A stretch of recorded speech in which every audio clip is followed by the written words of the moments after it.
Today we're going to talk about compressed air safety. Now, using a compressed air blower to clean off parts and work surfaces presents potential hazards that can do serious harm to the user as well as to other people that are working in close proximity. Flying chips, dust particles can be sent flying through the air at a high rate of speed. Strike someone, causing cuts and abrasions to their skin or an eye. If a compressed air blower is activated when placed directly against or near the skin or other body parts of a person, the high pressure stream of air can actually pierce the person's skin, inject air or chemicals into their bloodstream, rupture an eardrum, or permanently damage an eyeball. So it's for these reasons that you should never use compressed air to blow off your clothing or your skin, nor should you ever fall to the temptation to engage in any kind of horseplay or experimentation by shooting yourself or another person with a blast of compressed air. The chances of a serious injury are actually quite high there.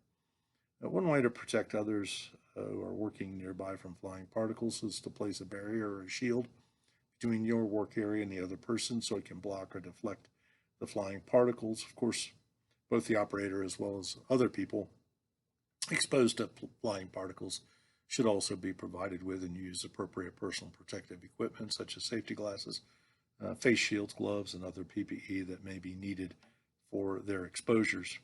Now, furthermore, OSHA requires that compressed air that's used for cleaning purposes be reduced to no more than 30 pounds per square inch static pressure. That does not mean we have to reduce the pressure to less than 30 psi with a regulator to be in compliance with this rule, although you could very well do that. We can also use high pressure compressed air blowers that are equipped with safety tips.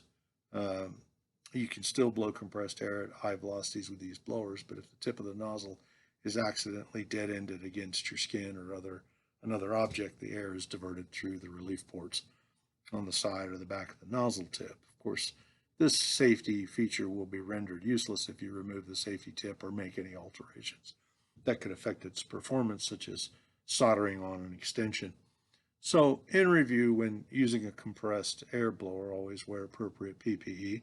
Use only compressed air blowers that are equipped with safety tips or similar safety features that reduce pressure to no more than 30 psi when they're dead ended.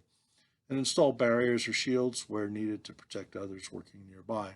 Never, under any circumstances, use compressed air to blow off your clothing, your skin, or your other body parts. We're going to draw that to a close there, and we do use compressed air from time to time, and this gives us a good idea of how to use it safely.